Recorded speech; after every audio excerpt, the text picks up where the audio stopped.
Behind every small business lies a story of ambition, adaptation, and resilience. And in Uzbekistan, these stories are shaping the country's path to sustainable growth. Hello and welcome to Business Line Uzbekistan. Small and medium-sized enterprises make up over 84% of all registered businesses in Uzbekistan. As of early 2025, more than 360,000 active micro and small firms were operating nationwide. The government aims to raise their share in the national economy to 55%, generating approximately 60.2 billion euros in added value. Key priorities include boosting exports from 7.7 billion euros to 10.3 billion euros by improving transport, certification, and access to international standards.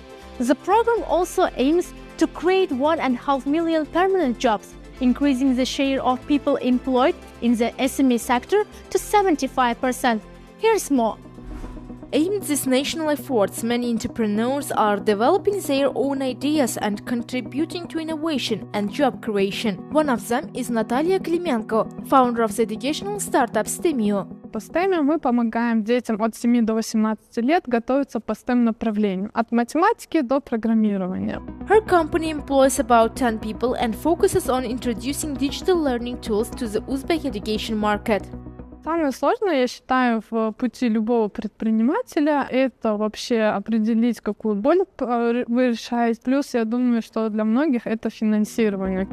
Access to finance remains one of the main challenges for small and medium enterprises, but in recent years in Uzbekistan, new funding mechanisms and preferential credit programs have been introduced to make this process easier for entrepreneurs like Natalia. This year alone, the state allocated more than 8 billion euros to support small and medium businesses.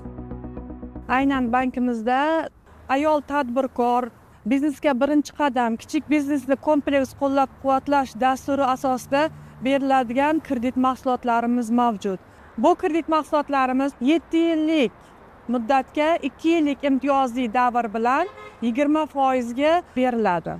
Hozirgi kunda 402 milliard mablag' ayollar boshchiligidagi tadbirkorlik subyektlarining 11 ming nafariga berilgan, hududlarga chiqqan holda iqtisodiy o'quv seminarlari o'tkazib kelinmoqda. Entrepreneurs expanding their ventures can access up to 10,500 euros without collateral, while family businesses are eligible for 3,500 euros under the same condition. According to the Institute for Macroeconomic and Regional Studies, the number of active SMEs has nearly doubled since 2017.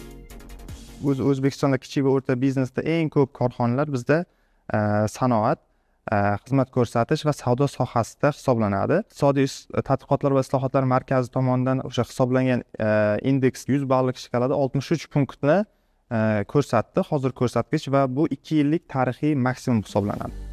These trends underline how education, urban expansion, and financing together shape the business landscape, bringing more people into the economy and strengthening the country's industrial base.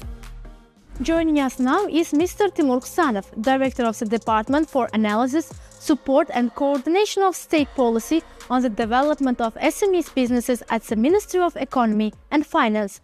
What trends are the most significant for supporting SMEs in the country? Bugungi kunda ta'kidlashimiz kerakki, kichik o'rta biznes bu bizning respublikamizda iqtisodiyotimizning eng asosiy va eng ustuvor davrlardan biri hisoblanadi. O'tgan yilga nisbatan kichik o'rta biznesga 1,5-2 karra ko'p kreditlar, shu jumladan 22 trilliondan ortiqroq imtiyozli kreditlar ham ajratilgan. Bu masalalar aynan o'zimizdagi viloyatlarda, tuman shaharlarda, mahallalarda o'z aksini ettirishimiz mumkin. Yoshlar va xotin-qizlarga startup yo'nalishida yordam beradigan O'zbek milliy venture fondlarini faoliyati ham yana qayta ko'rib chiqilib, takomillashtirib yuzaga kelmoqda. Iqtisodiy rivojlanishga xalqaro moliya institutlari ham katta e'tibor qaratyapti. Shu jumladan Osiyo taraqqiyot banki, Jahon banki va boshqa xalqaro moliya institutlaridan aynan kichik o'rta biznesni rivojlantirishga qaratilgan kreditlar ajratilmoqda. Mr. Ksanov, thank you for joining us.